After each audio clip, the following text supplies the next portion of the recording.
प्रसिद्ध क्यों है? श्रावण के महीने के सोमवार का इतना महत्व क्यों होता है?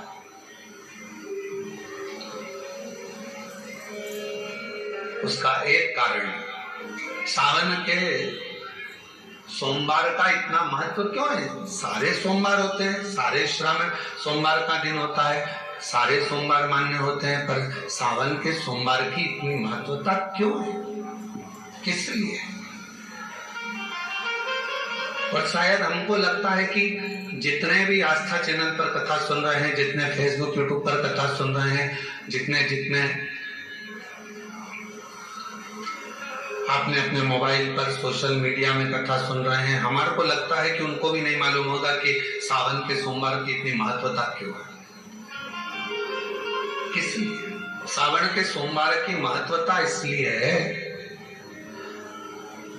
कि भगवान देवादिदेव महादेव का विवाह ख्याति देवी लक्ष्मी जी से करना चाहती थी, पर माता लक्ष्मी ने, भगवान शिव ने माता लक्ष्मी का चेहरा देखा, पढ़ लिया कि ये तो भगवान नारायण के स्नेह है, और भगवान नारायण लक्ष्मी जी से विवाह करना चाहते हैं। और दोनों के विवाह की बात भगवान देवादिदेव महादेव ने माता ख्याति देवी से कह दी कि इनका विवाह करो। अब माता लक्ष्मी जी ने बड़ा निवेदन करा, आपने हमारा विवाह भगवान नारायण के साथ में कर दिया, हमारे मन की बात को रख लिया, बड़ी कृपा करी भोले बाबा। मेरा मन है मैं आपके चरणों की सेवा करूं, मुझे कोई सेवा आपकी बताओ। मैं कभी भी जाकर पंडित जी से मत पूछना कि यहाँ की कोई सेवा मुझे बताओ।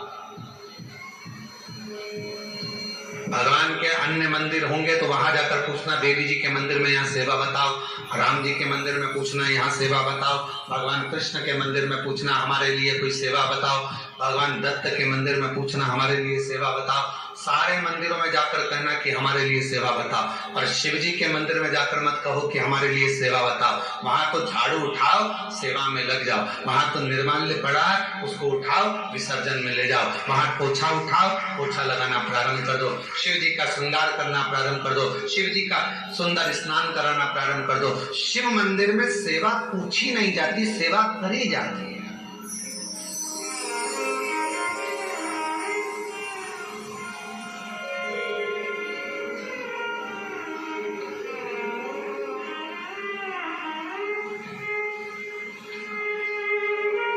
वह सेवा करना पड़ती है।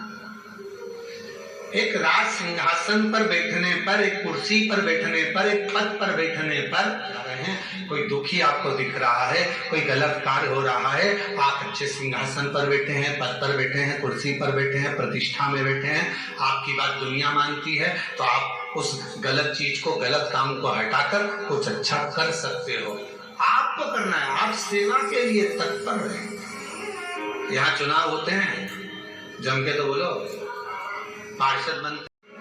अब लक्ष्मी जी पूछ रही हैं भोले बाबा से, आप मुझे बताओ, मैं आपकी सेवा में लगना चाहती हूँ। शिव जी ने कहा कि मैं क्या सेवा बताऊं, आप जाओ भगवान नारायण की सेवा करो। पर लक्ष्मी जी ने सोचा कि देवादिदेव महादेव मुझे सेवा नहीं बता रहे हैं।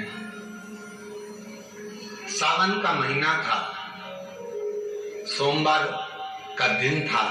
माता लक्ष्मी पूरे सावन के महीने में शिवालय में जाती, शंकर जी के कैलाश पर्वत पर जाकर खूब सेवा करती। खूब प्रथम सोमवारी निकल गई, द्वितीय सोमवारी निकल गई, तृतीय निकल गई, चतुर्थ आ गई। सोमवारियां निकलती चली गई। सावन का आखिरी सोमवार देवादिदेव महादेव प्रसन्न हो गए, लक्ष्मी को बुलाया। हे लक्ष्मी, पूरी दुनिया में केवल महासंबोधन मेरे नाम के आगे लगा है, लोग मुझे देवादिदेव महादेव कहते हैं। सारी पुराणों को केवल पुराण कहा जाएगा, पर शंकर की पुराण को भी महासंबोधन से संबोधित किया जाएगा, शिव महापुराण। लक्ष्मी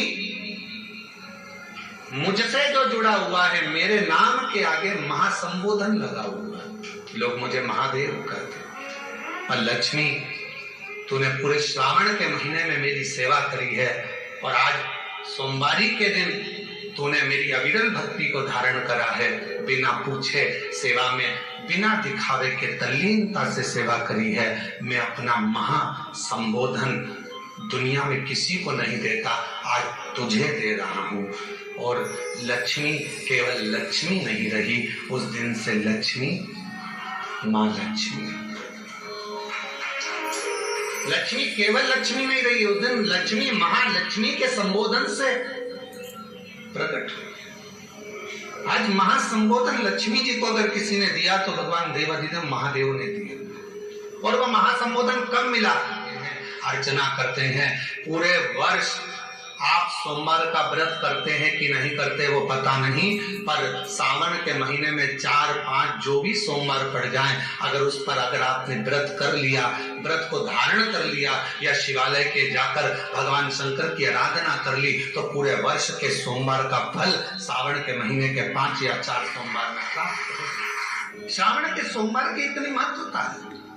कल एक बहन ने पत्र लिखा था कि सावन में कोई आपसे पूछे तो आपको बताना चाहिए कि इस दिन लक्ष्मी को महालक्ष्मी कहा गया। शिव जी ने सफलता, कल वाला प्रश्न, शांति, दिशा और सफलता बिना मांगे मिलती है शिव के दरवाजे से। क्या क्या चीज? शांति, दिशा और सफलता। शिव के दरवाजे पर जाकर केवल आप सेवा करो, शिव के दरवाजे पर जाकर आप केवल जल अर्पित करो, शंकर जी के चौखट पर जाकर आप नमन करो, देवाधिदेव महादेव के शिवालय में जाकर प्रणाम करिए। भगवान शंकर की चौखट पर, द्वार पर अगर आप जा रहे हो, 3 चीजें आपको मांगना नहीं पड़ेगी। जैसे लक्ष्मी जी ने शिव जी से नहीं मांगा कि मुझे महासंबोधन दो, लक्ष्मी जी ने नहीं मांगा कि मुझे भगवान विष्णु दो, लक्ष्मी जी ने नहीं मांगा कि मुझे ये देना। लक्ष्मी जी तो शंकर भगवान की सेवा में लग गई, तो लक्ष्मी जी को 3 चीजें अपने आप मिल गई। एक शांति हृदय की, दूसरा दिशा, लक्ष्मी जी को कहाँ जाना है, और तीसरे नंबर पर सफलता। माता लक्ष्मी केवल लक्ष्मी नहीं रही, उनको महालक्ष्मी कहा गया। महालक्ष्मी